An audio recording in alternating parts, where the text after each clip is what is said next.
At 27, my life was a tapestry of hard-earned successes and simple joys. I was Jenna, a name known in the corridors of a renowned company, not just for my skills, but for the warmth I carried. It was here, amidst the hustle of deadlines and the aroma of brewed ideas, that I met Alex. He wasn't just another suit, he was a burst of energy, a puzzle I couldn't resist solving. Our first project together was more than just work, it was a dance of minds, a clash and melding of thoughts. Jenna, your approach is something else. Makes me think outside every box I've ever known, Alex had remarked one late evening, his eyes reflecting the glow of the computer screen. I remember blushing, hiding it behind a chuckle. Well, Alex, keep up. I have plenty more where that came from, I teased back, the challenge in my voice unmistakable. Our romance wasn't a slow burn, it was a wildfire. It swept through our lives, turning routine coffee breaks into whispered plans, and mundane weekends into explorations of what two hearts beating in sync could discover together. Our wedding was a crescendo of this beautiful melody we'd created. Friends, family, and even skeptical coworkers watched as we promised to walk through life hand in hand. The first 2 years felt like a dream painted in the brightest colors. We were the couple that made single friends sigh and married ones nod in appreciation. We found joy in the little things, the shared popcorn during movie nights, the laughter over burnt toast on lazy Sundays, and the quiet understanding during walks under the canopy of stars. But beneath the surface of this seemingly perfect life was a silent storm brewing. The joy of our love was shadowed by an absence, a void where the laughter of a child should have been. Each month brought hope, and with it a tinge of despair. The negative tests were like whispers, reminding us of the one dream that remained just out of reach. I remember the nights, lying next to Alex, the moon casting a soft glow on his face. Do you ever think about it? About kids, I mean, I'd ask, my voice barely above a whisper. Alex, ever the optimist, would pull me close, his voice steady and sure. Of course, Jenna. It'll happen when it's meant to be. We've got each other, and that's more than enough for now. But as months turned into years, the absence grew into an unspoken presence between us. The walks felt longer, the movies less captivating, and the parties became a reminder of what we longed for but couldn't seem to grasp. The laughter of our friends' children echoed like a melody we couldn't quite reach. The air was thick with the sounds of laughter and clinking glasses. Alex and I were at one of our friends' annual bashes, a night when everyone seemed to forget their worries. I was mingling, half listening to stories I'd heard a dozen times, when a voice cut through the din, a voice from a past chapter of my life. Jenna, is that really you? The voice was unmistakable, laced with a boldness that belonged to only one person, Lisa, my high school friend. She hadn't changed a bit, still carrying herself with a presence that turned heads, her style as striking as her personality. I turned, my surprise morphing into a smile. Lisa. I can't believe it's you. It's been ages. Her laughter rang out, genuine and hearty. Too long, Jenna. Look at you, all sophisticated and successful. I always knew you'd make something of yourself. Our conversation flowed effortlessly, memories of our school days weaving through the chatter of the party. I noticed Alex watching from a distance, his eyes curious, but cautious. When Lisa waved him over, his approach was measured, his greeting polite but reserved. Alex, meet Lisa, an old friend from school. I introduced them, watching the interaction closely. Alex extended his hand, his smile polite. Nice to meet you, Lisa. Jenna's told me a lot about her school days. Lisa's reply was quick, a hint of mischief in her eyes. All good things, I hope. Jenna and I go way back. Had quite the adventures, didn't we? The conversation was light, filled with the banter of rekindled friendships and shared histories. But I caught the subtle glances, the unspoken words hanging in the air. Lisa was a force, her vivacity undeniable, but her reputation from our school days, the heartbreaker, the free spirit, lingered in the back of my mind. Over time, Lisa's visits became more frequent, our chats more intimate.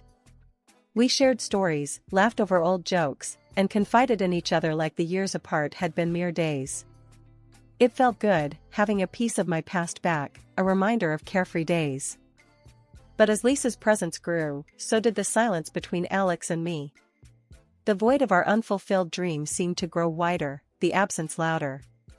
Our home, once filled with the echoes of our laughter, now held whispered conversations and unspoken fears. It was during one of Lisa's visits that I finally voiced the worry that had been gnawing at me. The evening was winding down, the room bathed in the soft glow of the setting sun. "Lisa, I don't know what's wrong. Alex and we've been trying, but it's just not happening. The child we've dreamed of, it feels like a mirage now." Lisa's eyes met mine, a depth of understanding in her gaze. "Jenna, these things can be complicated. Have you seen a doctor? Sometimes it's not just a one-person issue." Her words, simple yet profound, struck a chord. It was a reality I had skirted around, a truth I had been reluctant to face. But in that moment, with Lisa's frankness, the path forward seemed a little clearer, albeit daunting. Months turned into a silent agony of waiting and hoping. Each failed attempt at starting a family chipped away at the joy that once filled our home. "It's just not happening, Alex. We need to face this, face it together," I said one night, the desperation clear in my voice. Alex's reluctance was like a wall between us. "Jenna, why are you so hung up on this?" "I'm telling you, it's not me." "But fine, if it makes you happy, I'll do the tests," he finally conceded after countless conversations that seemed to go in circles. The day we went for the full examination felt like a step into the unknown. A part of me was scared of what we might find, but a bigger part just wanted answers. "Whatever this brings, we'll deal with it, right?" I asked Alex, seeking some reassurance. He just nodded, his usual confidence replaced by a quiet tension. The wait for the results was like living in limbo, each day stretching longer than the last. During these trying times, Lisa, my blast from the past, was a surprising source of comfort.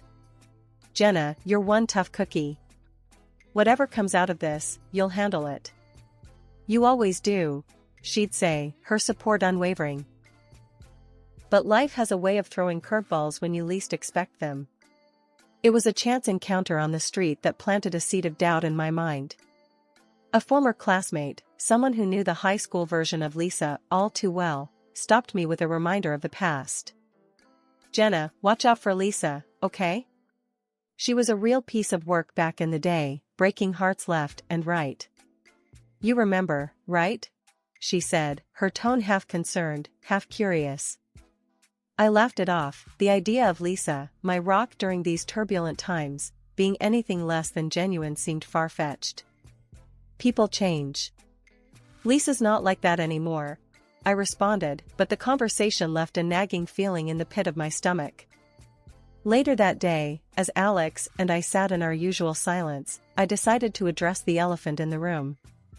"Alex, can I ask you something? What do you think about Lisa?"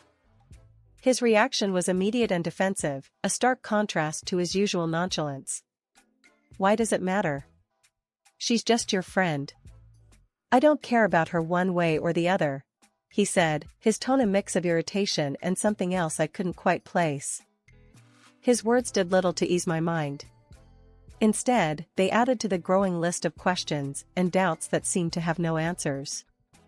As the days turned into weeks, the waiting game for the test results became a battleground of unspoken fears and doubts.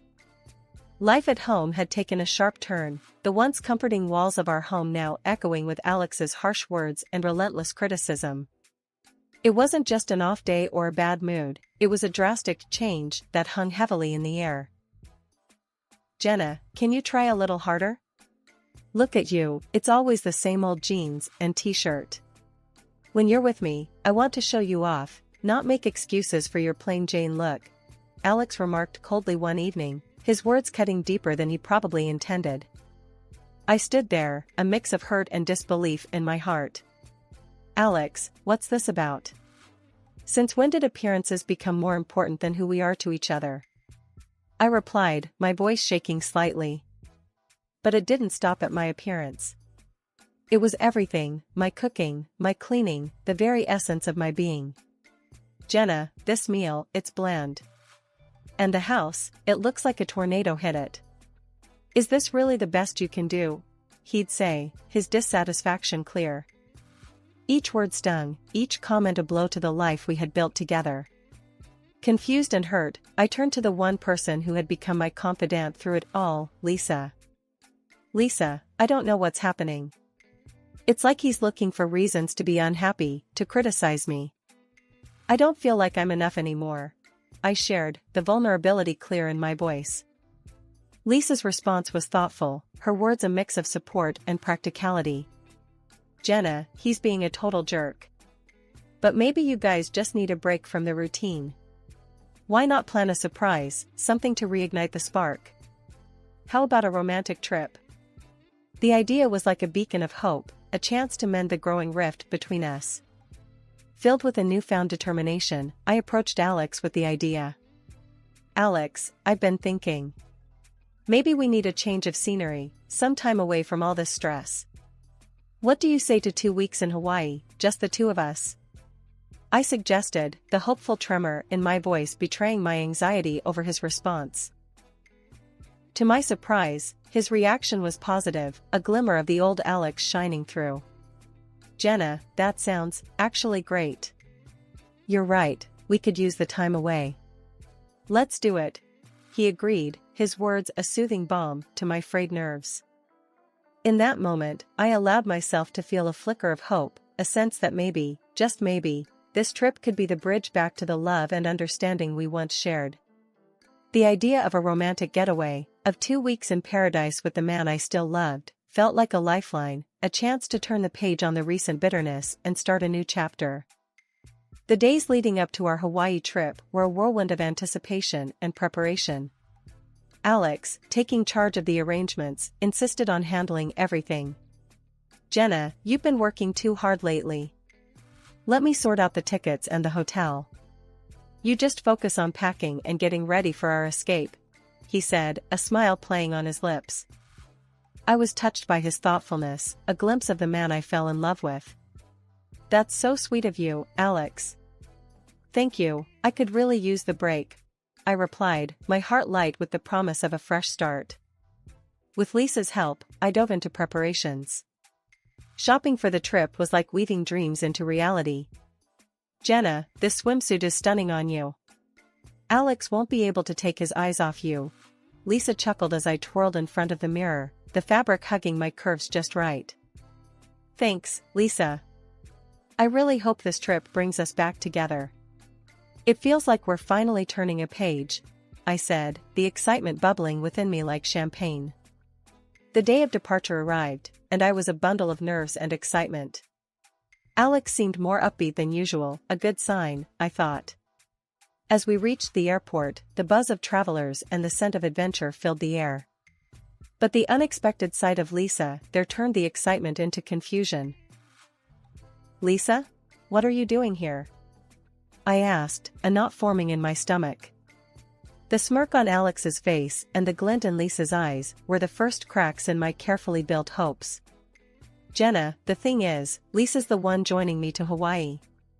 Not you, Alex said, his words slicing through the din of the airport like a knife.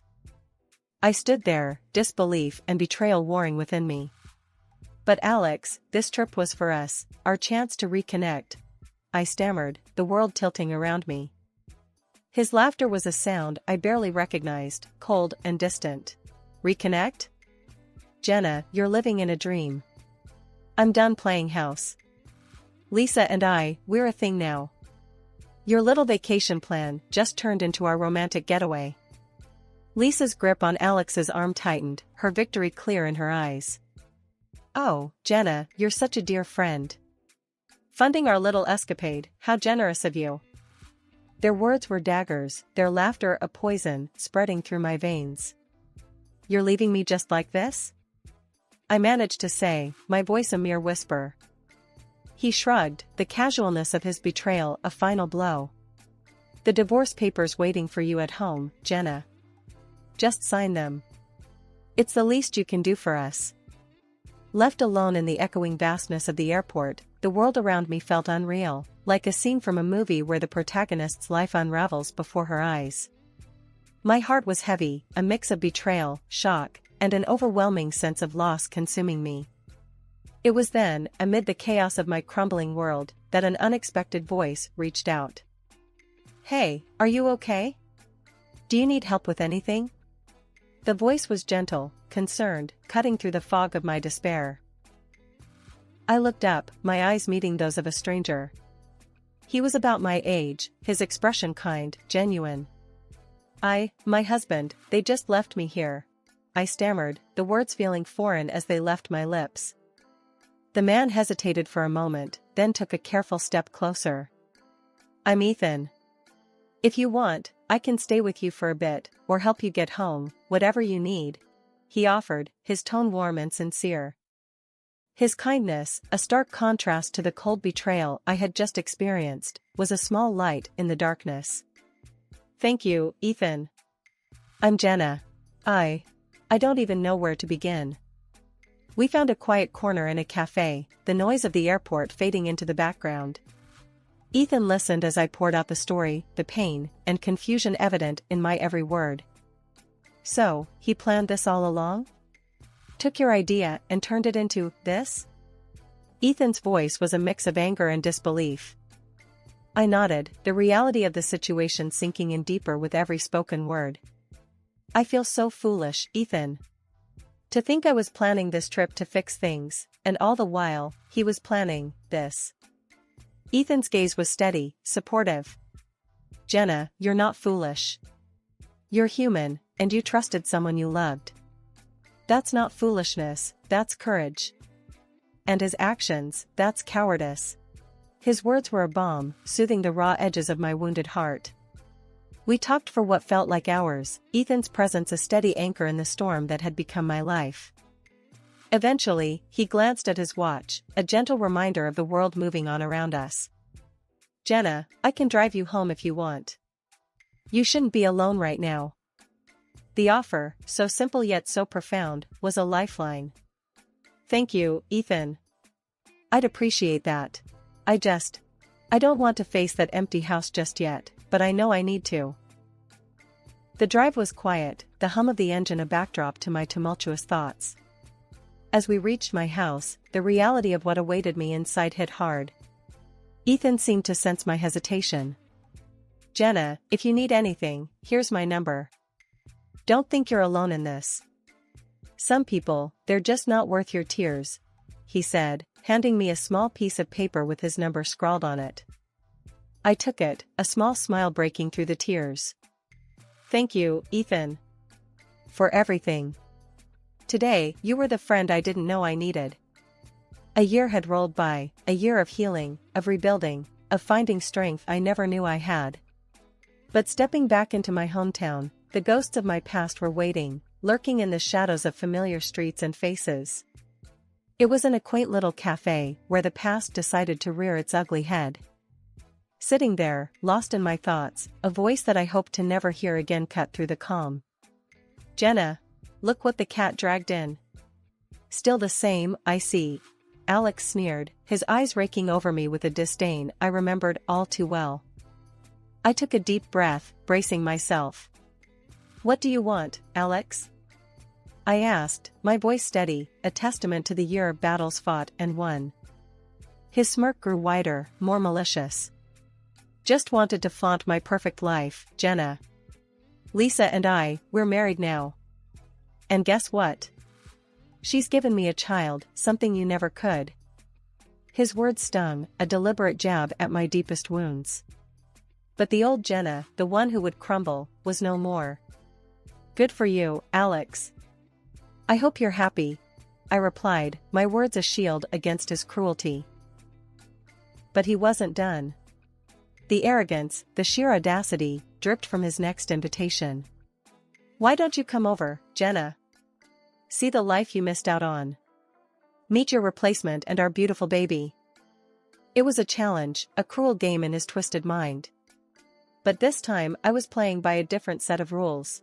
"Sure, Alex. I'll come by. It's time to face the past, I said, the resolve in my voice belying the storm inside. And so, I found myself at the doorstep of the home I once shared with Alex, my heart pounding, not with fear, but with a fierce determination. The door swung open, and there stood Lisa, her smirk a mirror of Alex's cruelty. "Jenna, you haven't changed a bit. Still the same old gray mouse," she taunted, her words dripping with scorn. But the Jenna standing at her doorstep was not alone. Beside me stood Ethan, the unexpected ally from the airport, now my partner, my strength. I introduced him with pride swelling in my chest. "Lisa, meet Ethan, my husband." The shock on their faces was a sight to behold. Alex's smugness faltered, Lisa's mockery dimmed. They tried, oh how they tried, to belittle us, to break us down with their venomous words. But together, Ethan and I stood strong, a united front against the storm of their malice. "Jenna, I can't believe you'd stoop so low. Bringing him here, what a desperate move," Alex scoffed, his words a feeble attempt to regain control. Ethan's arm around my shoulder was all the response I needed. "Desperate? No, Alex. We're here to close a chapter, to move on from the past that you cling to so pitifully." The air was tense as Ethan and I stood in the living room of the house I once called home. The walls, once witnesses to my heartache, were now the backdrop for the final act of a saga that had tormented me for too long. Alex's mocking tone sliced through the silence. "Remember how lost you looked at the airport, Jenna? Like a little puppy abandoned by its owner." I still laugh thinking about it. The words were meant to wound, but as I looked into Ethan's supportive eyes, I felt an unwavering strength within me. Actually, Alex, that day turned out to be a blessing. Because of your cruelty, I met Ethan. He's been my rock ever since, I replied, a serene smile on my face. Alex's smirk wavered, confusion and shock intermingling in his gaze as he looked at Ethan. "And what's so special about this guy?" he sneered, trying to regain his footing. Ethan's presence was calm yet imposing. "Well, Alex, aside from picking up the pieces of the life you shattered, I also recently became the director at your esteemed company. Funny how life works, isn't it?"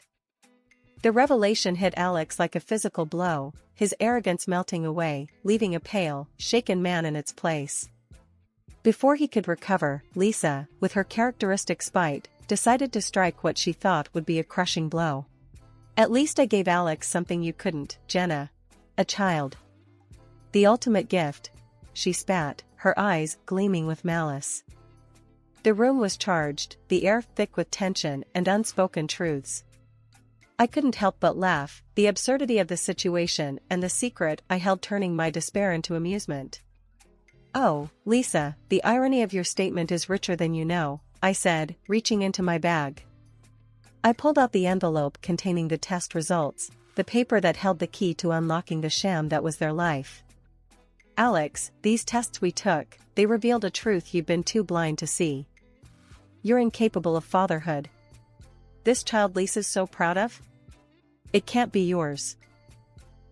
The words hung heavy in the room, a tangible testament to the crumbling facade of their lies. Alex's face was a mask of shock and betrayal, his eyes darting between the paper in his hand and Lisa's suddenly ashen face. Lisa's voice trembled, her confidence shattered. "Alex, baby, this must be some mistake. Jenna's lying, she has to be." But there was no mistaking the truth, the undeniable reality inked on the paper. The arguments erupted, accusations and denials bouncing off the walls, the sound of their once united front cracking at the seams. Ethan's hand squeezed mine, a silent signal that it was time to leave the chaos behind. "Let's go, Jenna. We have our own future to look forward to, one built on truth and love, not deceit." As we stepped out of the house, the door closing behind us felt like the final chapter of a painful saga coming to an end. The sun outside seemed brighter, the world filled with new possibilities, and the promise of the life growing inside me, a life created from love, not lies. Behind us, Alex and Lisa's world, a house of cards built on deception, was left to collapse. The courtroom would be their next battleground, but for Ethan and me, it was the start of something beautiful. A chapter of joy, of honest love, and the sweetest victory of all, a life well lived, a future bright with hope and the laughter of our soon-to-arrive child. Alright, everyone's presentations are done. Nick, the manager, said as he tried to move the discussion forward. Excuse me, I haven't. I recently found out something. Nick interrupted me and began to speak. There's apparently someone in this department who didn't graduate high school and is just a part-timer. Meetings should be for employees only. Absolutely right. His lackey, Mike, of course, agreed with Nick. I'm leaving. After leaving the meeting room, I started to shut down my computer. I noticed that an email had arrived, not in my personal inbox, but in the company's shared email. Thinking, there's no point in speaking up, no one will listen, I went home quietly. The next day, I heard a commotion from Nick's desk. He was staring at his computer screen, his face pale. Nick! Is something wrong? Mike looked at the screen with him. And he turned even paler than Nick. Why is he so angry? Knowing the reason for Mike's distress, I thought to myself, serves them right. My name is Adam. My mother passed away when I was in the 9th grade, and I was raised by my father. Well, you could hardly call it being raised. After my mother passed, my father changed. He drowned his sorrows in alcohol, and though he still went to work, he squandered our living expenses on horse racing. Because of that, I had to start working part-time as soon as I entered high school.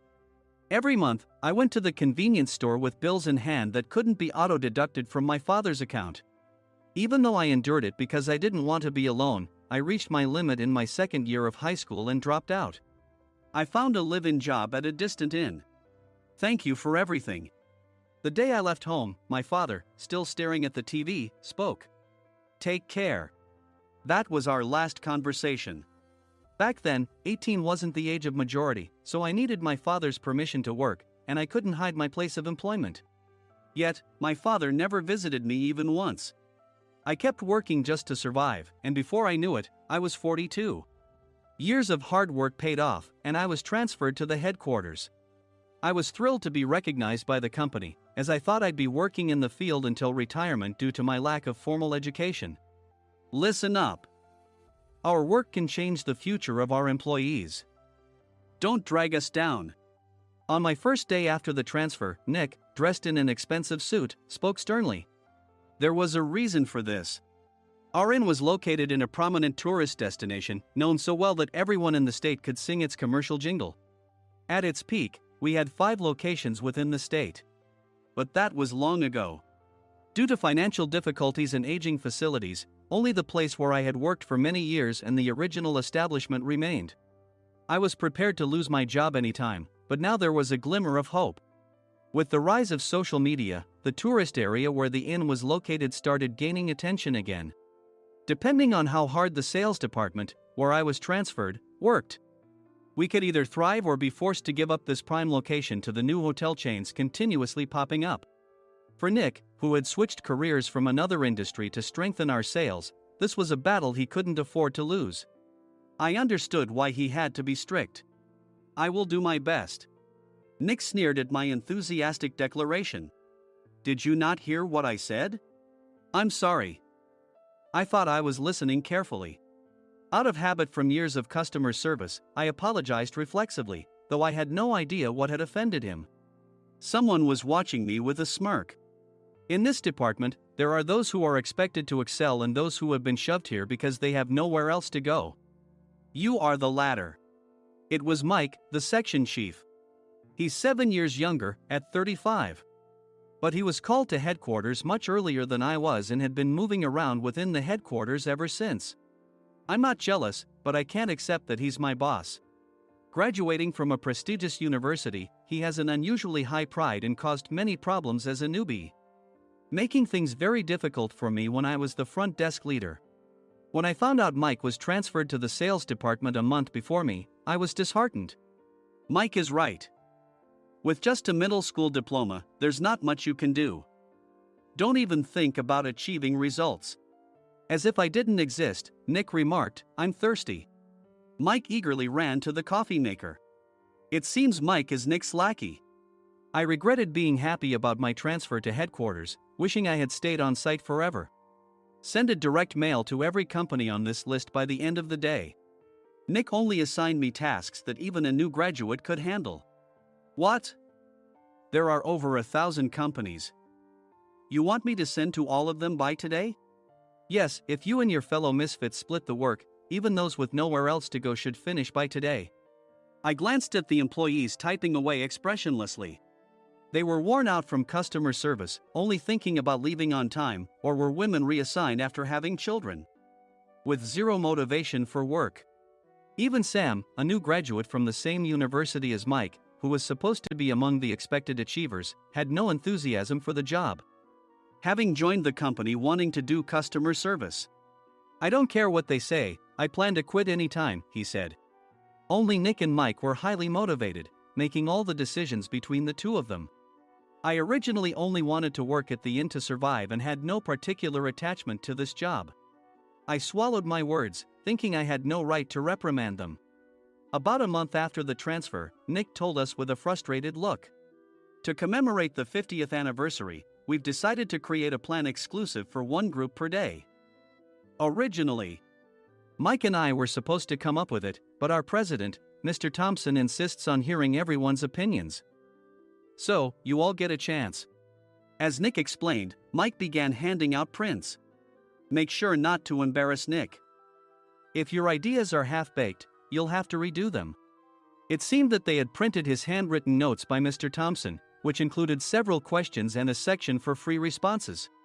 It made sense why Nick had to seek our input, given that all responses had to be submitted to Mr. Thompson. We were given a week to think about it, and a meeting was scheduled to compile our ideas. My plan is to let guests enjoy both the old and modern America. Nick began the presentations. Guests would watch a master confectioner at a nearby traditional sweet shop make sweets in front of them. The welcome drink would be premium tea in a bottle. Nick's plan was certainly attractive. After his presentation, Nick called on us to present in the order we were seated. Just as I stood up for my turn. All right, everyone's presentations are done. Excuse me, I haven't. I recently found out something. Nick interrupted me. There's someone in this department who didn't graduate high school and is just a part-timer. He was likely talking about me. I joined the company as a part-timer and was made a full-time employee when I turned 20. That was 20 years ago, so Nick and Mike probably had no chance to know until recently. Meetings should be for employees only. Absolutely right. After that, Nick kept creating opportunities to solicit everyone's opinions, purposefully excluding me from speaking. The meeting unexpectedly heated up and went past the scheduled end time. A few people asked to leave, and the discussion continued with the remaining few. Still here? Normally, you'd leave in that situation. Though I had no attachment to the job initially, hearing kind words from customers made me want to make them happier. For someone like me, with nowhere to go, the inn was my home and customer service was my life. I felt pathetic about my current self. I'm leaving. I left the conference room and started shutting down my computer. I noticed an email had arrived, not in my personal inbox, but in the company's shared email. Thinking no one would listen to what I had to say anyway, I quietly went home. The next day, while preparing the DM as instructed, I heard a commotion from Nick's desk. In his haste to stand up, he hit his knee on the desk. He stared at his computer screen, his face pale. Nick! What's wrong? Mike, thinking he should be the first to rush over, approached Nick while still wearing his coat. He peered at the screen with Nick. And he turned even paler than Nick. Why is he so angry? Who is responsible for this company?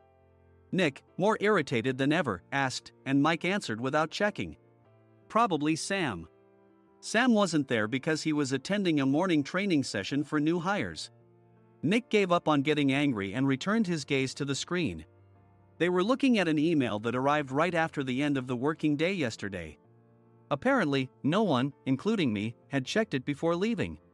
The email was from a large company that used us for their annual employee trips. The president and executives of that company also frequently used our services personally. President of the company, Mr. Mason himself had declared that neither he nor his company would ever use our services again. Well, some companies cancel their employee trips or stop using our services due to financial struggles.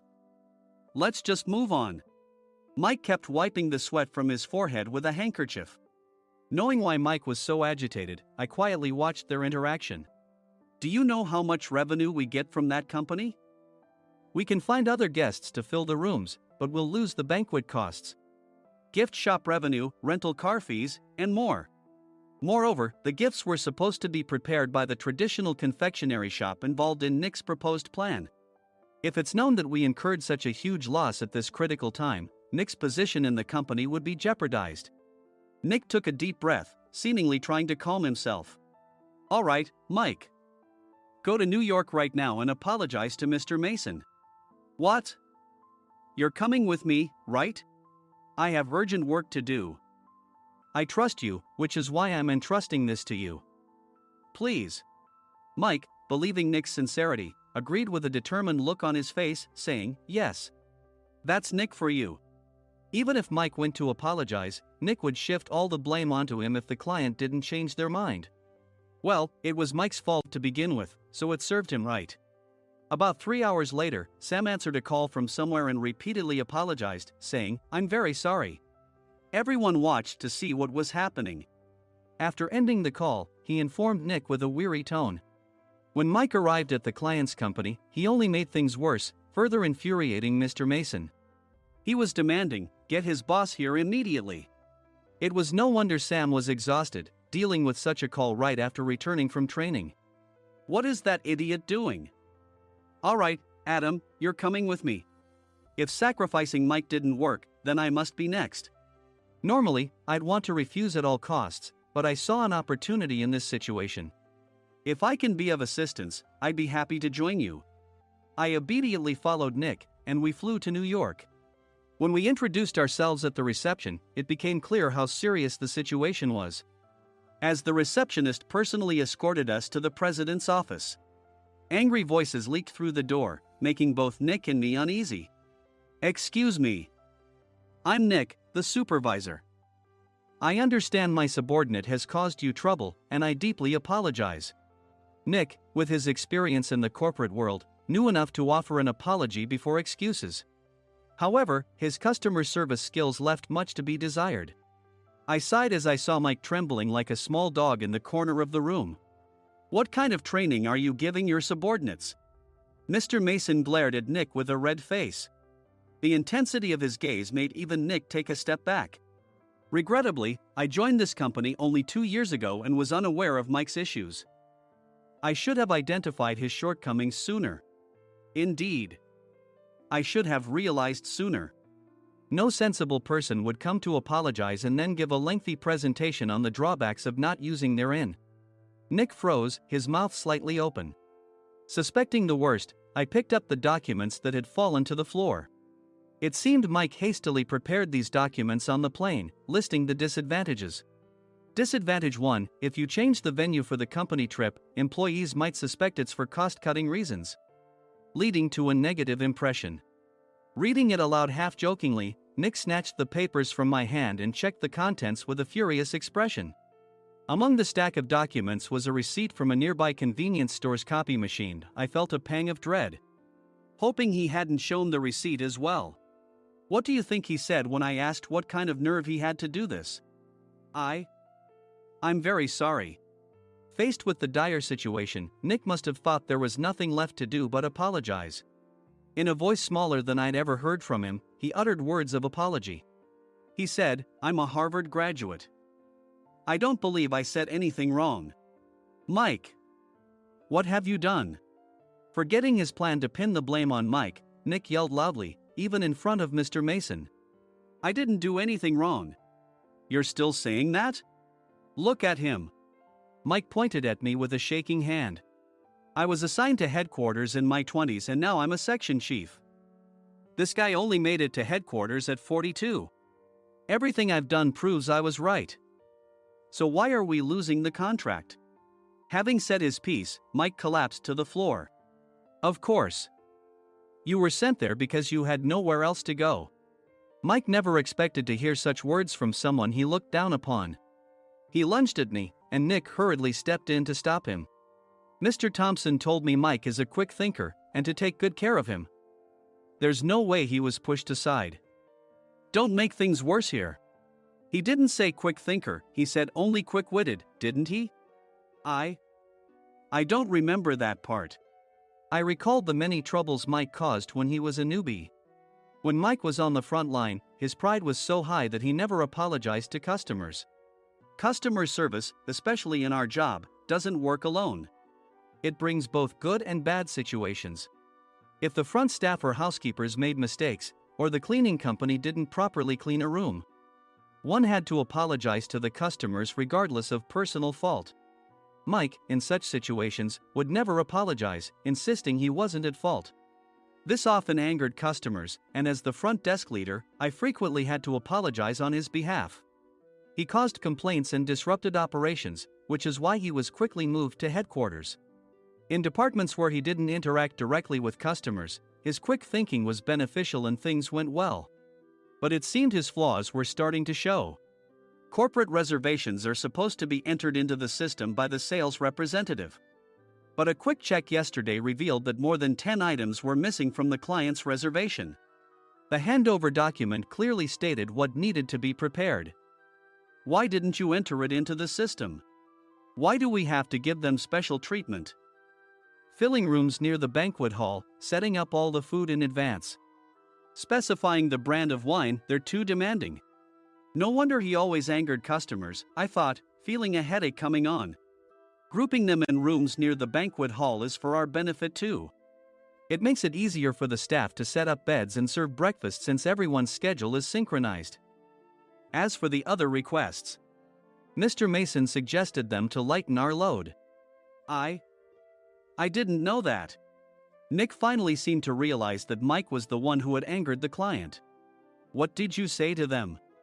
I just told them we wouldn't give them special treatment anymore. We shouldn't waste effort on things that don't bring in money. I was utterly exasperated at his lack of understanding of customer service. Of course, we shouldn't comply with unreasonable demands. But carrying over successful practices from past stays makes customers feel remembered and enhances their experience. Good memories encourage repeat visits. That's part of our job. I looked down at Mike, who was sitting on the floor. In our job, nothing is a waste. Mr. Thompson likely moved you to the sales department, hoping you'd finally understand this. How do you think he feels now that you've failed to meet his expectations? Mike, tears in his eyes, fled the president's office. I was amazed he still hadn't apologized. You have it tough, Adam. It's okay, we're all employees of the same company. I deeply apologize for this disrespectful incident. Especially after all the care you've shown us. If it weren't for you, Adam, I really would have stopped staying here. When I heard you were moving to the sales department, I was willing to reconsider if you handled it. Seeing us talk so amicably, Nick's face contorted. Do you two know each other?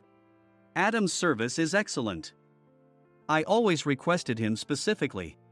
Normally, we don't accept specific staff requests, but we made an exception for Mr. Mason, adjusting my shifts accordingly.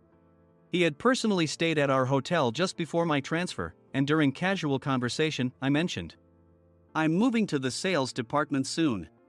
If I hadn't told him then, things could have been much worse. Please continue to take care of us. I look forward to it. On the return flight, Nick awkwardly offered me a can of beer. It's still working hours. Of course, I had no intention of forgiving him for a single beer. Nick might try to pin everything on Mike and avoid any consequences. While pondering this, a startling fact came to light. Nick, the tea bottles for the plan have arrived. I handed Nick a bottle labeled with our inn's name. They look good. What are you talking about? These are plastic bottles. I had assumed we would use the trendy, high-end bottling tea. But what arrived were ordinary plastic bottles of tea with customized labels. The only unique aspect was the label, which had the inn's name, making it look customized. Upon further investigation, I discovered that a substantial amount of money was set to be paid to the tea company. It was priced like bottling tea. Does this plastic bottle really cost $100 each? The tea inside is specially blended for us. The extra cost is for that. Wouldn't it be better to use another tea company? Or is there a specific reason we must use this one? As Nick continued to make excuses, I showed him a printed email. I informed the tea company's president, Mr. Mitchell, that we discovered irregular payments and he confessed. He said you two were high school classmates and planned to split the extra money. That idiot. Why did he confess? That's not important. You should worry about yourself, this could turn into a police matter. Opening the bottle cap, I suggested. How about calming down with this tea? It supposedly has a relaxing effect.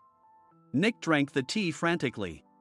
In the following days, decisions were made about their fates. Mike was reassigned to the General Affairs Department, with no chance of transfer or promotion, as per Mr. Thompson's orders. As for Nick, since the payment to the tea company hadn't yet been made, he narrowly avoided legal trouble. Instead, he was encouraged to leave the company, and to avoid further complications, Nick submitted his resignation. Rumor has it that connections between HR departments have made it difficult for him to find new employment. Even though it was good to have those two gone, something unexpected happened in the sales department. Everyone became motivated and united in refining the 50th anniversary plan.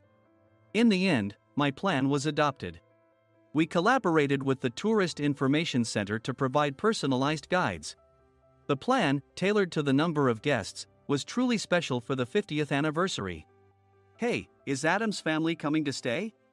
I immediately booked that special plan for my family. Sam noticed it on the reservation list and quickly picked up on it. Yes, I'm inviting my father. That's great.